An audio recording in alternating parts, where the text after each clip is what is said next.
Probablement sabran que aquesta tarda al Palau Sant Jordi, a l'Estadi Olímpic, actua Justin Bieber, que és un cantant canadenc, ídol d'adolescents.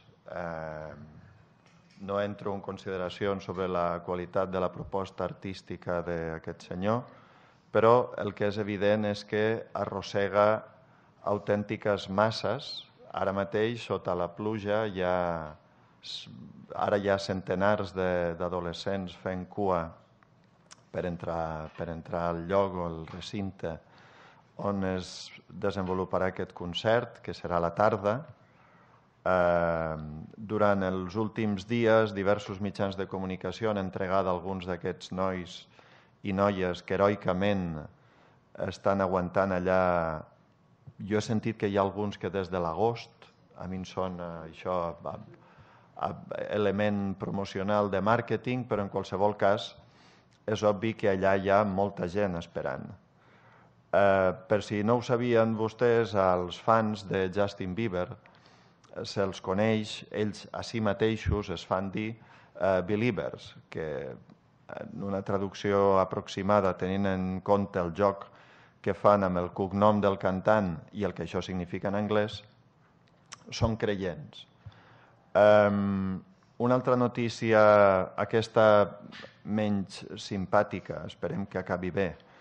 Una altra notícia del dia és que, com també probablement molts de vostès saben, ahir una noia menor de 16 anys va sortir de casa per anar a la seva escola, l'IPSI, a l'Eixample, al carrer Borrell, i ja no va tornar a casa.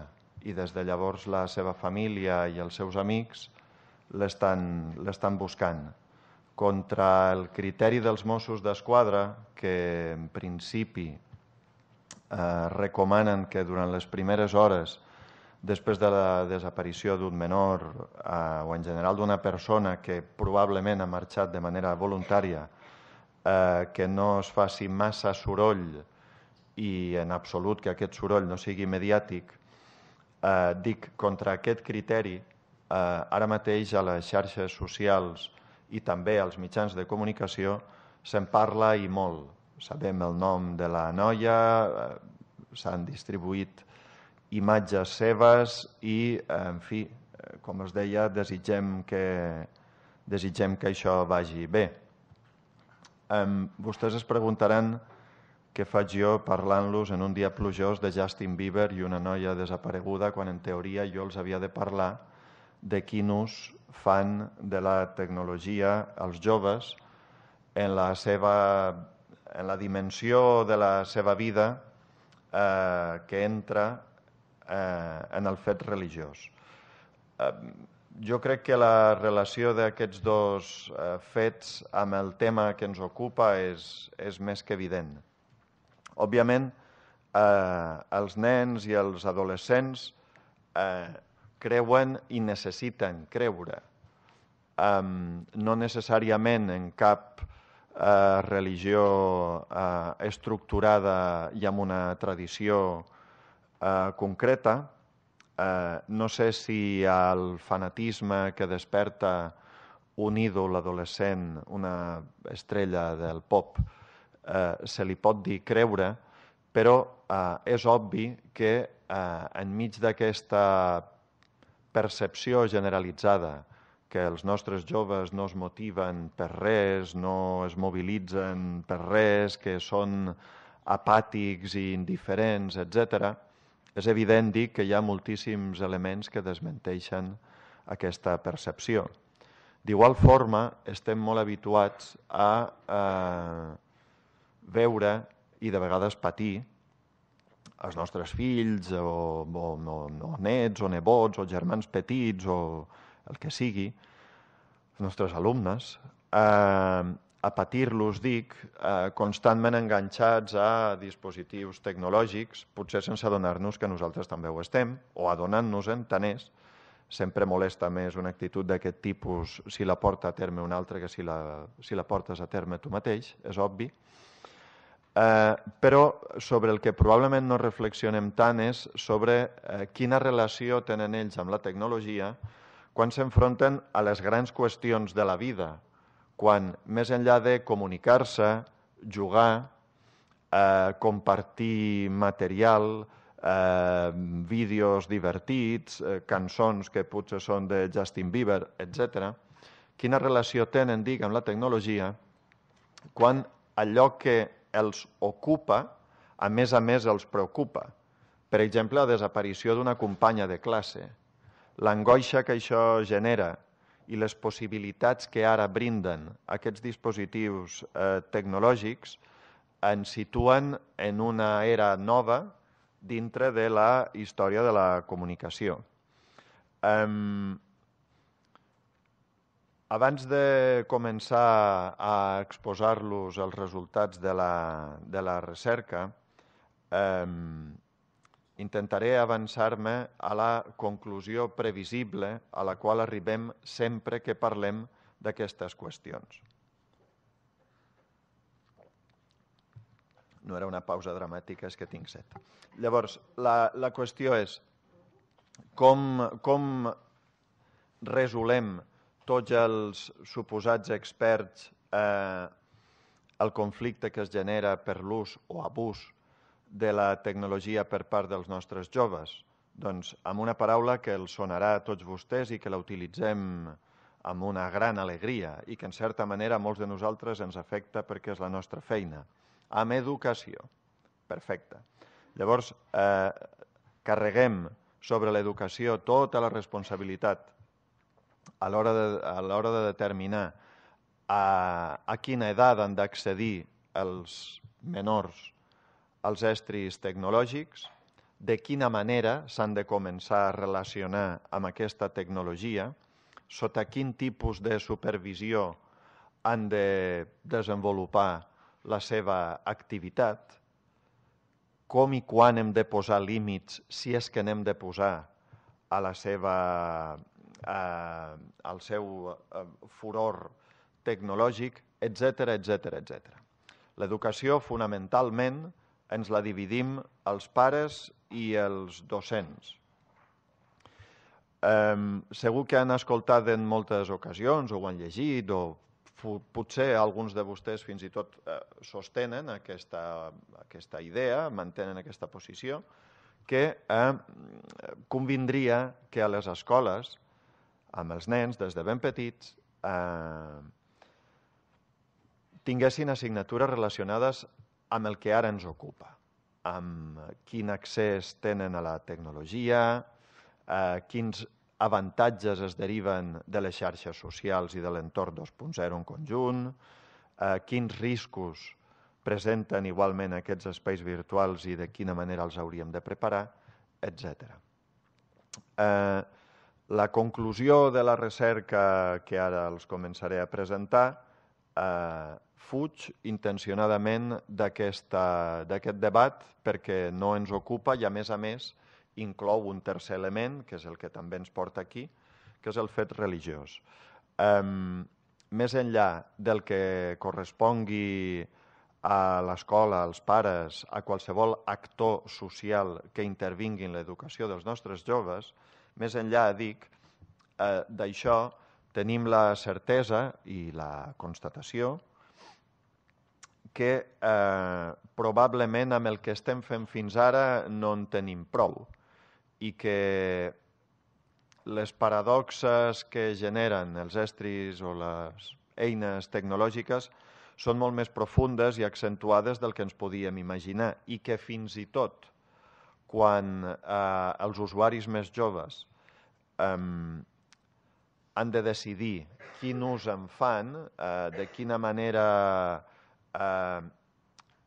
conceben ells la utilitat dels dispositius tecnològics quan estan relacionant-se amb altres persones i intervé allò religiós en la conversa, ni ho tenim resolt ni sembla que ho puguem resoldre en primera instància. Per tant, no entenguin, sisplau, la intervenció que ara començarà com un camí que en el seu desenvolupament prepara el terreny per arribar a un desenllaç claríssim i a una solució de validesa universal, perquè no és això, no és més que un diagnòstic sobre la situació actual amb totes les paradoxes que, com els deia, hem anat descobrint.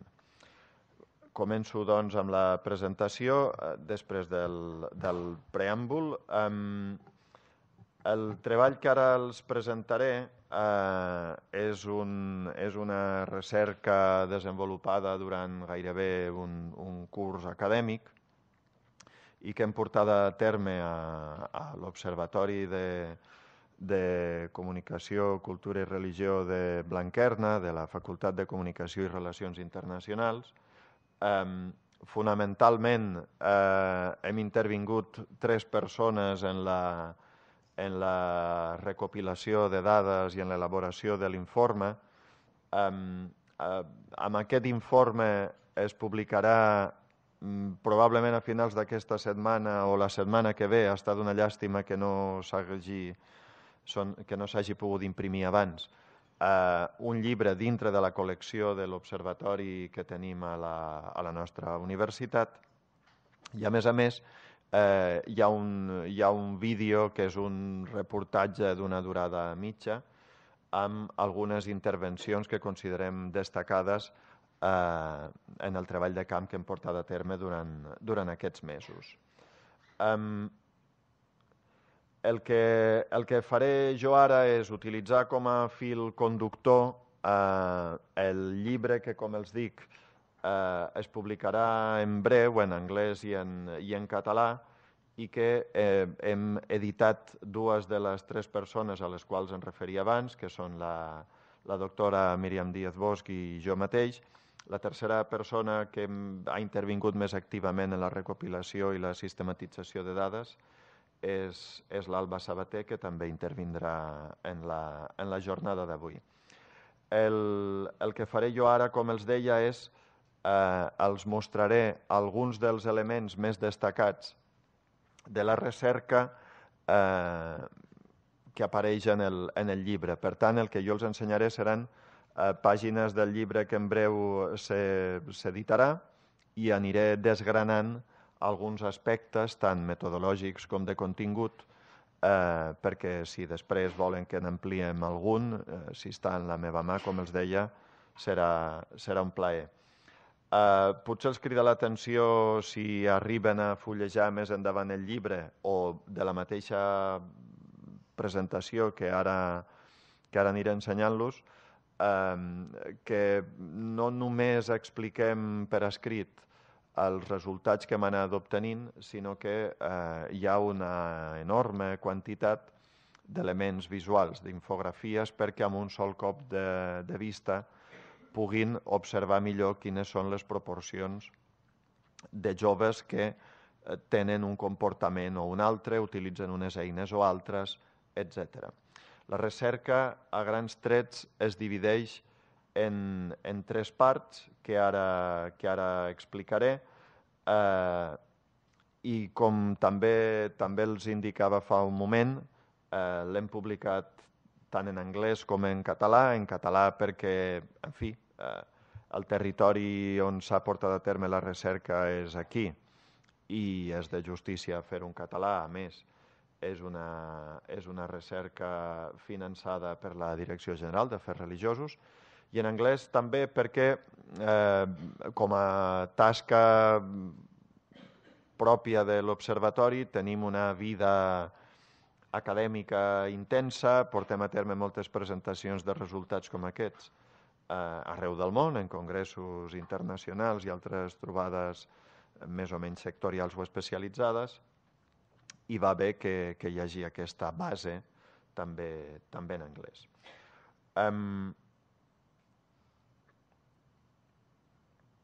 El primer que faré ara és explicar-los quines eines, quina metodologia hem utilitzat per recopilar les dades. Fa uns minut els deia que el treball està estructurat, o els resultats estan estructurats en 3 blocs. El primer bloc, que és el que fa referència al perfil dels joves participants, no té massa interès intrínsec, no són més que dades d'identificació per conèixer el perfil dels participants, amb la seva edat, si són nois o noies, d'on procedeixen i si són o no creients. La qüestió de la procedència és especialment peculiar perquè quan vam concebre aquesta recerca vam interpretar, i hi ha moltíssims elements, abundantíssima bibliografia que així ho certifica, que els joves i qualsevol altre col·lectiu de Barcelona, ciutat o de l'àrea metropolitana estan molt estudiats, però en canvi hi ha un cert dèficit a l'hora d'analitzar els comportaments en qualsevol esfera i àmbit dels joves que són de la resta del territori, de les 4 demarcacions catalanes, exceptuant la ciutat, la capital, i va ser en ells en qui ens vam dedicar primordialment. La segona part dels resultats que hem obtingut,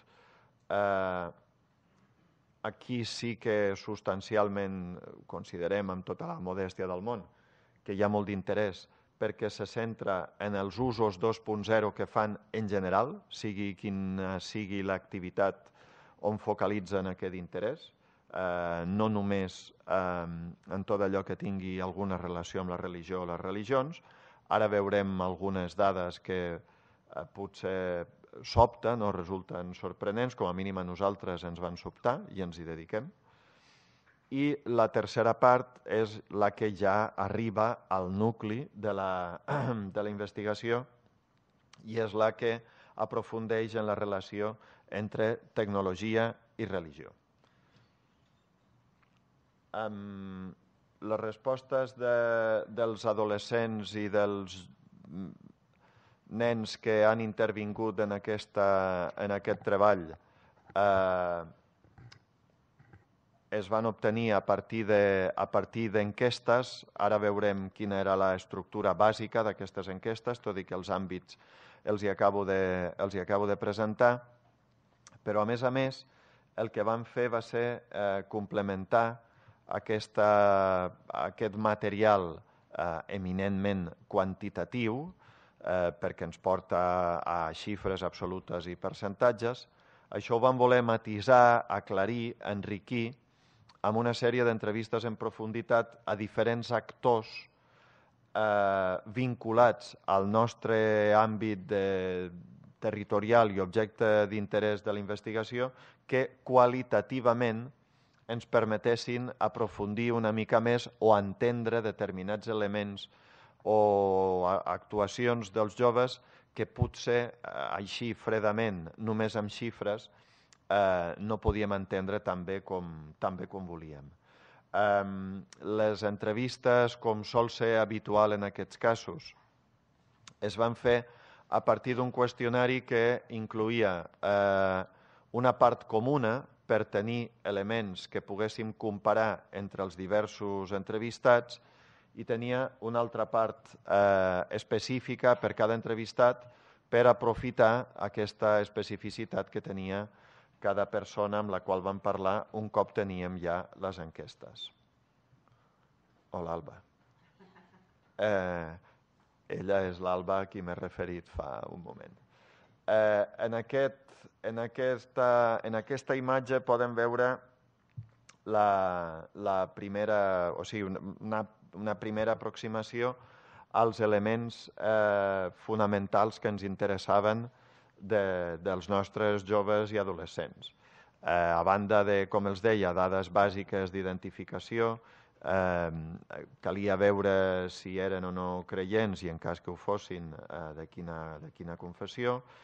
I aquí tenim una fitxa amb tota la informació referida a la vida digital, al tercer àmbit, on, com deia, interrelacionàvem la religió amb la tecnologia. i comencem ja a anar desgranant elements concrets de la recerca. Com els deia, l'aspecte de la presentació no és ni més ni menys que pàgines del llibre. Tot el rotllo que els acabo d'explicar arriba fins a la pàgina 70 i escaig, però no pateixin que llegint-ho no es fa tan pesat com escoltant-ho oralment.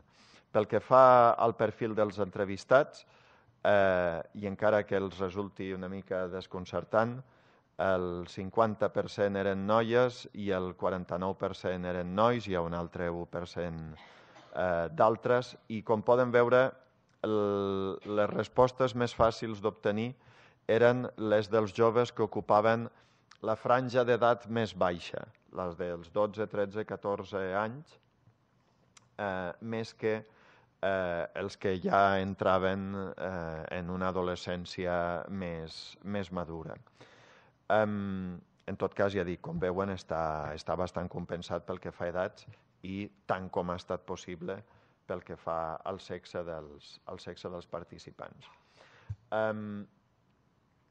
Un aspecte rellevant de la recerca que els estem presentant és que, com veuran ara en aquesta diapositiva i en les següents, un enorme percentatge dels nostres joves tenen dispositius tecnològics propis.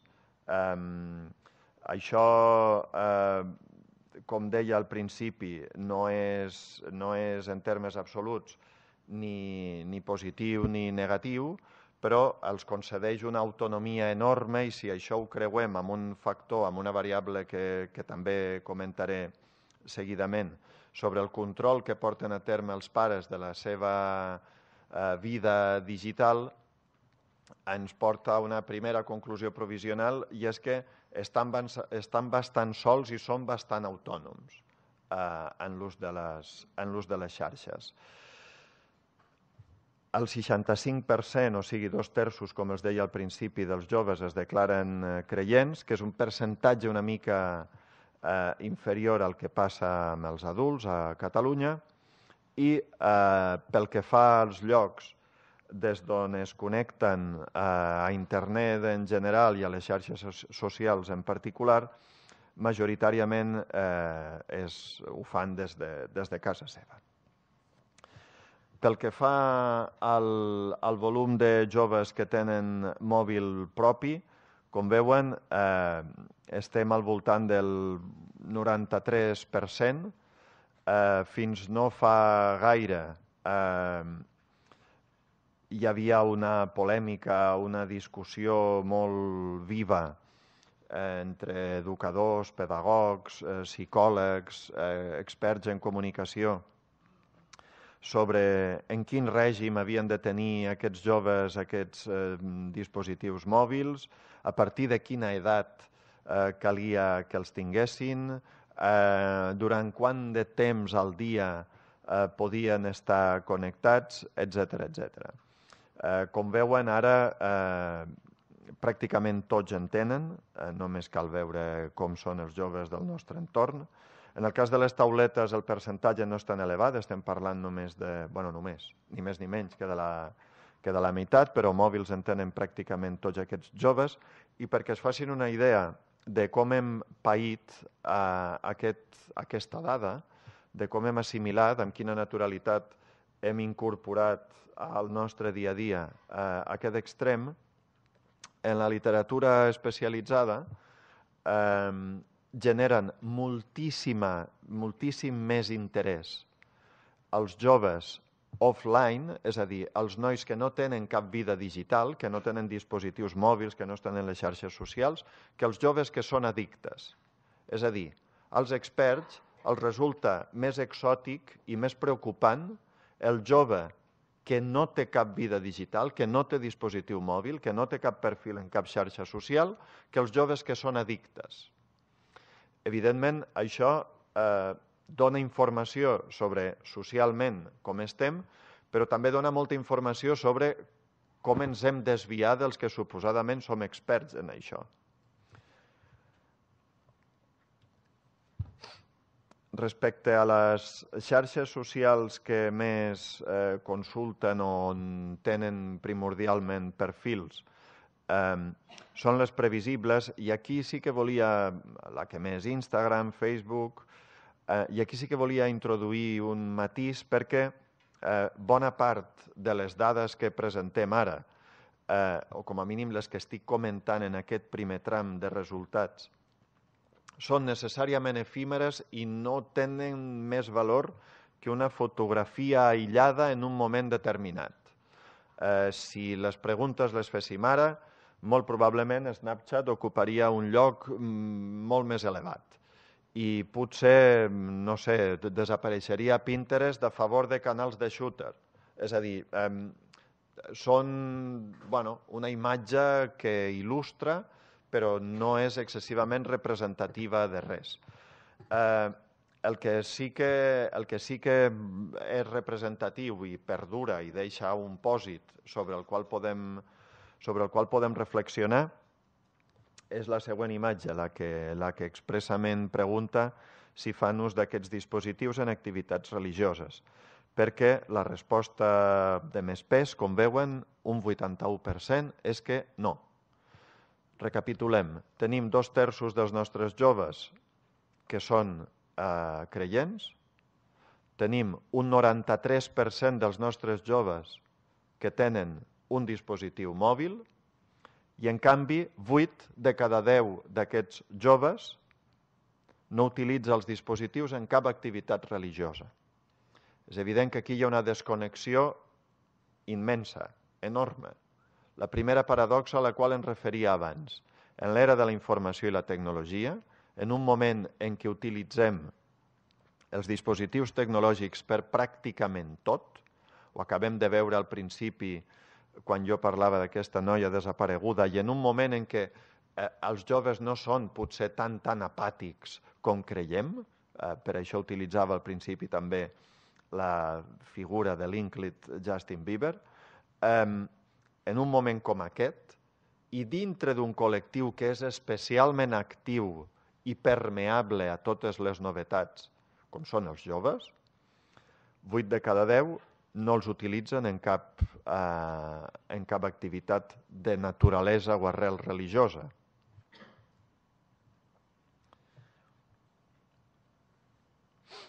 Fonamentalment, el que veurem a continuació ens porta a un àmbit encara més delicat i em permetran que ho expressi sense gaire embuts, però incòmode d'explicar, o desagradable, o no sé com dir-ho, controvertit, i és que si afegim un altre element a aquesta descripció general que feia, l'era de la informació i la tecnologia, un col·lectiu molt actiu en els usos tecnològics com són els joves, no utilitzen majoritàriament els seus dispositius tecnològics per res vinculat amb la religió, però si a més els que ho fan se n'amaguen o com a mínim no ho fan públic o tendeixen a compartir-ho només amb aquells que saben que pensen i senten i creuen igual que ells, resulta que aquests dispositius, aquest nou entorn digital, en el cas de la religió, en lloc d'obrir-nos i ajudar a tendir ponts, el que fa és tancar-nos i crear àmbits bastant restringits. Ja no cal ni que parlem de diàleg interreligiós ni d'experiències compartides o de grans comunitats que interactuen entre si. Això és, com a mínim, a partir dels resultats que nosaltres hem obtingut, és ciència-ficció. Mirem, per exemple, en la segona columna, si un amic t'ensenya un portal joc web sobre religió, la resposta principal és que ells no en fan servir. I aquí s'acaba el debat. La segona en què més respostes vam obtenir és no conec cap app d'aquest tipus. Si sumem aquests dos percentatges, estem al voltant del 70%.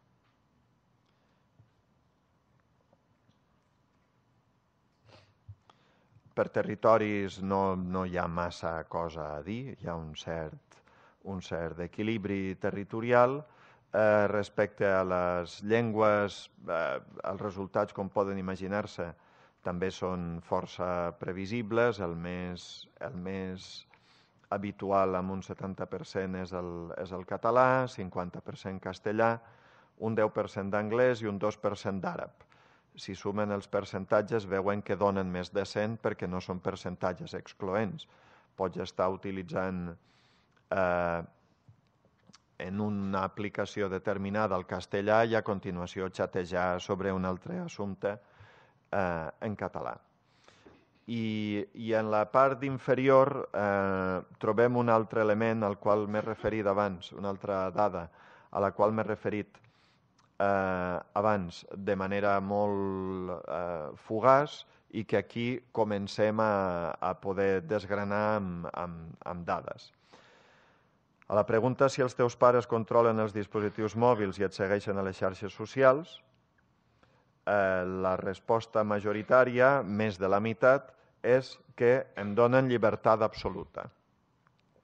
Probablement hauran llegit molt sobre en quin lloc han de connectar-se els joves, en el moment en què ho feien principalment a través d'ordinadors i no de dispositius mòbils, si aquest ordinador des del qual es connectaven havia d'estar a l'habitació del jove o de l'adolescent, o si havia d'estar en un espai comú, per exemple al menjador, etc. Sobre això hi ha un debat extensíssim i moltíssima literatura. Literatura que des del meu modest punt de vista no té ara massa utilitat des del moment en què qualsevol jove té, o com a mínim el 93% dels nostres, té el seu dispositiu mòbil, el porta a la butxaca i pot fer pràcticament el que vulgui. On ens porta això i on deia que difícilment podem arribar nosaltres a través d'una recerca com aquesta, i no és que intenti evitar després preguntes relacionades amb això, però crec que és honrat expressar-ho des del principi. On ens porta això? Doncs a la necessitat d'educar millor, però això ja ho sabíem al principi. Educar millor de quina manera? Educar millor en valors perquè de tecnologia ja en sabem prou, ser més oberts i transparents, més explícits i valents a l'hora de manifestar les opcions religioses de cada qual. Això potser és una altra recerca, nosaltres aquí no hi podem entrar. Aquesta altra pregunta, o aquest bloc de preguntes, és igualment revelador. Sobre si el seu cercle sap que els usuaris de webs i apps religioses les fan servir, com poden veure, el no ocupa la majoria de l'espai. El no és la part verda del primer cercle. Els teus amics saben que fas servir eines sobre religió. Un 64% dels que ho utilitzen diuen que no. Els seus amics, els que utilitzen apps, consulten webs de naturalesa religiosa, els que són usuaris, el 64%, gairebé 2/3, no ho diuen a ningú. Ho diuen en secret. Gairebé amb la clandestinitat que suposa que estan les antípodes del que representen els dispositius tecnològics, en un moment en què ho ensenyem absolutament tot, en què publiquem fotos i vídeos que de vegades fins i tot ens perjudiquen. I una cosa com aquesta podem pensar és que afecta l'esfera més íntima de la persona i és una opció personal que, caram, els nostres adolescents publiquen moltes altres coses que afecten també l'esfera més íntima de la persona. A la pregunta, fas ús de dispositius en activitats religioses, encara que això es refereix als que sí que són usuaris, de nou, tant en la franja dels més petitets, de 12 a 15, no sé si dir-los petitets, els més joves, de 12 a 15, com els que ja tenen més edat, de 16 a 18, els blocs principals són, novament, no.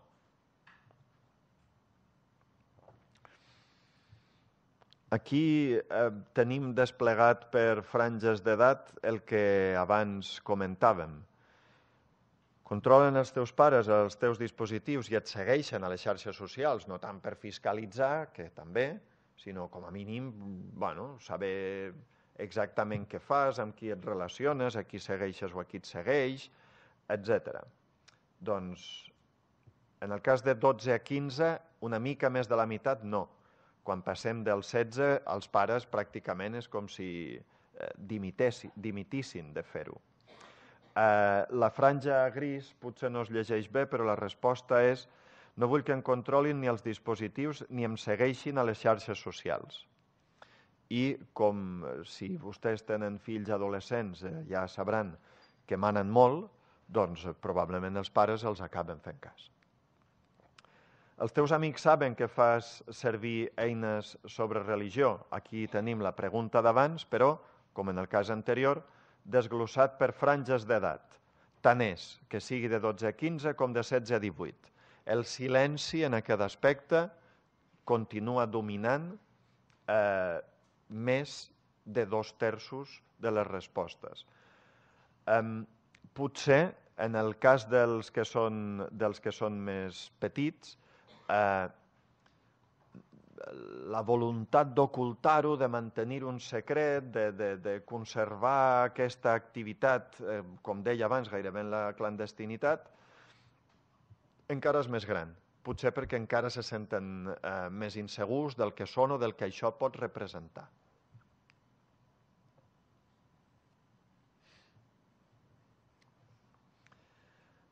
Abans d'entrar en qüestions ja més d'inventari o de recorregut panoràmic, que ara els explicaré, una última dada quantitativa, igualment il·lustrativa. Si un amic t'ensenya un portal, joc o app sobre religió, és a dir, si algú, malgrat que tu no li dius a ningú i els altres tampoc t'ho diuen a tu, però algú que tu saps que té la mateixa religió que tu, t'ensenya alguna eina nova, quina és la resposta? Doncs en el cas de 12 a 15 anys, gairebé la meitat no en faig servir. En el cas de 16 a 18, aquest percentatge és una mica menys d'un terç. La segona resposta quantitativament, en tots dos casos, és no conec cap app. No sé si amb aquestes dades s'entén encara més clarament el que tractava de dir al principi.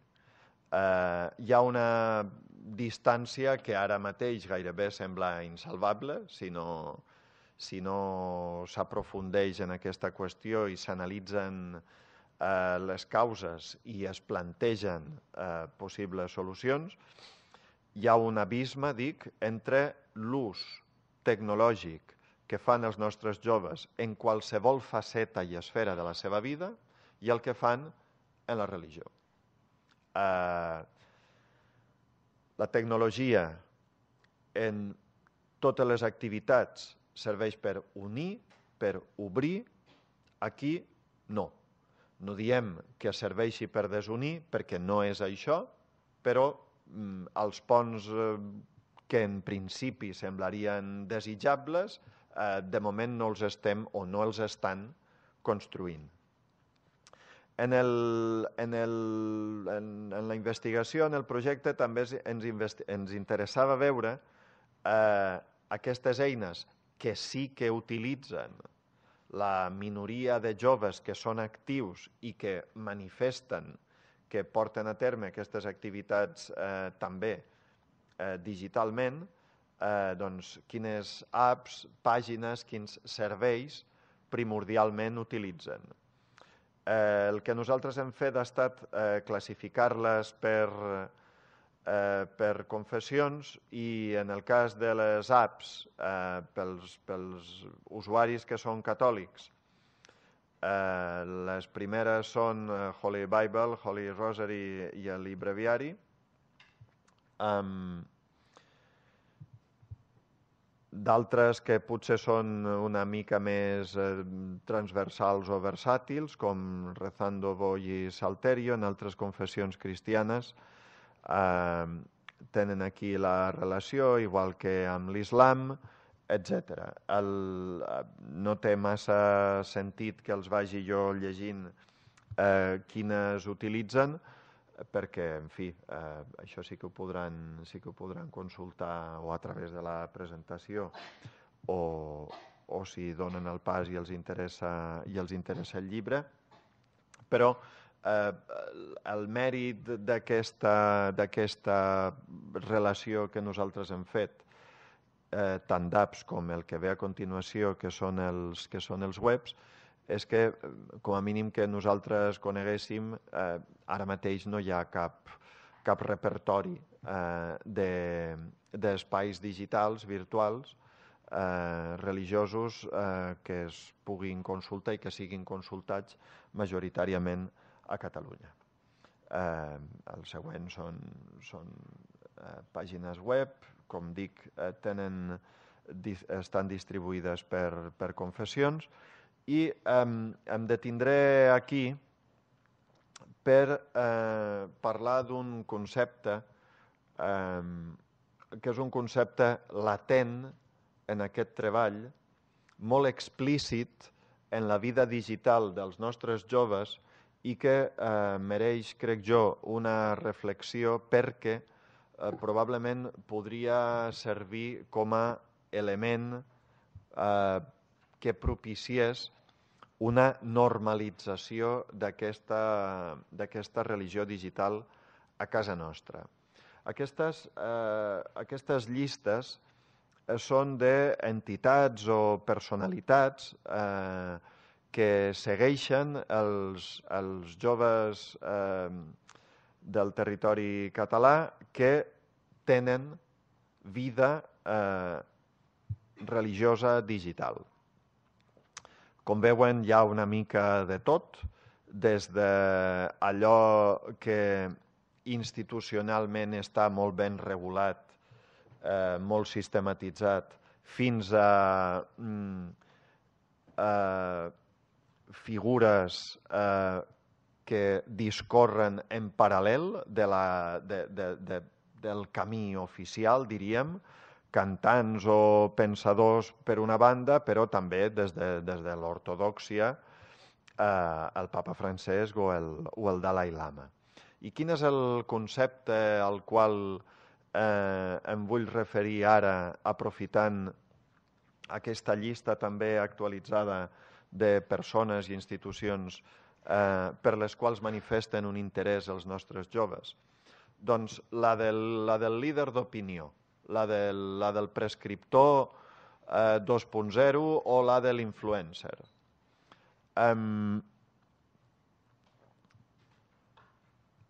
Justin Bieber, de qui parlava al principi, és un influencer a escala mundial. I, com els deia, els que es reconeixen seguidors d'aquest personatge es diuen a si mateixos believers. Justin Bieber ha aconseguit articular una gran comunitat de gent que comparteix uns valors, si més no, pseudoculturals o d'espectacles, però que tenen ramificacions en pràcticament totes les facetes de la seva vida, sobre com vestir-se, com comportar-se, etc. Evidentment, si Justin Bieber propugna el respecte a favor d'una causa determinada, hi haurà milions de believers que li faran cas. D'igual forma, si Justin Bieber manifesta obertament una posició determinada davant d'un problema social, polític, econòmic, aquell problema o aquella qüestió deixa de ser tabú o deixa d'estar amagada o oculta i entra en l'agenda de tots els seus seguidors. Òbviament, és difícil comparar el papa Francesc amb Justin Bieber, i no se m'acudiria de cap manera. Però és evident que el papa Francesc és un influencer. Ho és, absolutament. I el Dalai Lama. I molts altres líders i agents religiosos. En aquest punt, i pràcticament ho deixaré aquí perquè crec que és un bon desencadenant perquè hi hagi un cert debat, en aquest punt es manifesta el nostre interès latent quan vam plantejar aquesta recerca.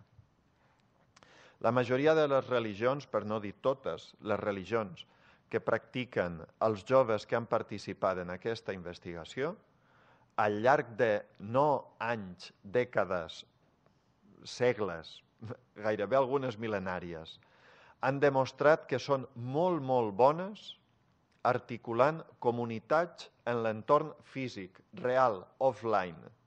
Són boníssimes. Es mantenen i moltes d'elles, pràcticament totes, han hagut de patir persecucions que han costat la vida a qui practicaven aquestes religions. Són igualment bones a l'hora de conformar aquestes comunitats en l'entorn online? I si no són tan bones com voldrien, per què? Perquè ara mateix podrien tenir un espai on fer-se fortes, no des del punt de vista del màrqueting de les institucions, senzillament perquè aporten valors. Tindrien l'oportunitat de fer-se fortes en aquest sentit entre un col·lectiu que tecnològicament és molt competent i dedica moltes hores del dia a ser-hi en aquest entorn virtual, però com hem vist amb moltes dades, com a mínim a casa nostra això no passa. A més, hi ha una unanimitat gairebé absoluta en què el diàleg intercultural, transversal, interreligiós és molt enriquidor. I aquest diàleg sí que es produeix en molts casos, referit a altres àmbits, no a la religió, entre els usuaris més joves. Però en el cas de les religions, és que pràcticament no parlen ni amb els que coincideixen en un temple. Per què passa això? Té a veure en això que les estratègies que s'estan seguint en l'entorn digital per part de totes aquestes institucions, líders, personalitats, influencers, no són les adequades? El problema és aquest, o el problema és que sí que ho estan fent adequadament, però la qüestió és que als joves, en contra del que de vegades pensem, els resulta molt més difícil dissociar la seva vida online i offline i tenen por que allò que han expressat i que han mantingut en l'entorn online serveixi per aixecar barreres en l'entorn offline, en la seva vida física, real i tangible. Probablement aquestes qüestions són molt difícils de resoldre, però resulten certament angoixants. Angoixants perquè, angoixants no des del punt de vista vital, però angoixants sí des del punt de vista d'aquesta recerca, perquè caldria, si més no, nosaltres ho veiem així, caldria donar una certa carta de naturalesa a una activitat que en altres àrees i que en altres temes es porta a terme sense cap problema. Com han pogut veure, aquesta potser és una recerca que planteja moltes més preguntes que respostes. Com deia al principi, tenim molts elements per fer el diagnòstic al qual arribem i on jo en quedaré. Això probablement també és un anunci per la direcció general, perquè probablement haurem de seguir fent més treballs d'aquesta mena, perquè hi ha molt per esbrinar. Com a reflexió final sí que voldria admetre que moltes vegades afrontem reptes d'aquest tipus i projectes d'investigació intuint què vas a trobar-te i per què vas a trobar-t'ho i l'únic que fas és posar dades a aquella intuïció que ja tenies. Jo crec que aquesta paradoxa tan profunda, aquesta distància a la qual em referia abans, crec que no ens la esperàvem cap dels participants i, sens dubte, és un estímul per seguir-ne debatent, però sobretot, per seguir investigant.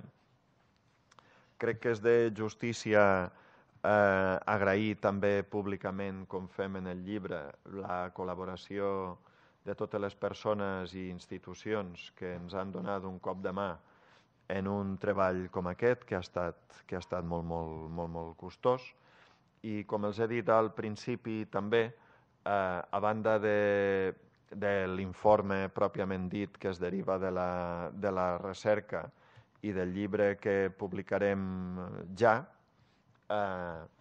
poden consultar aquest vídeo que de manera bastant explícita es titula Joves i religions i tecnologia a Catalunya, en què tenen una mena de tast de tot allò que jo d'una manera més dura, amb dades, els he explicat avui. Doncs aquí el que tenen és una sèrie de testimonis que il·lustren els percentatges que hem anat veient.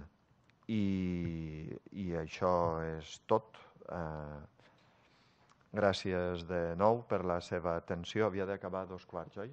Són 29 al meu rellotge, per tant, he intentat ajustar-me al màxim. Gràcies de nou per l'interès i la paciència.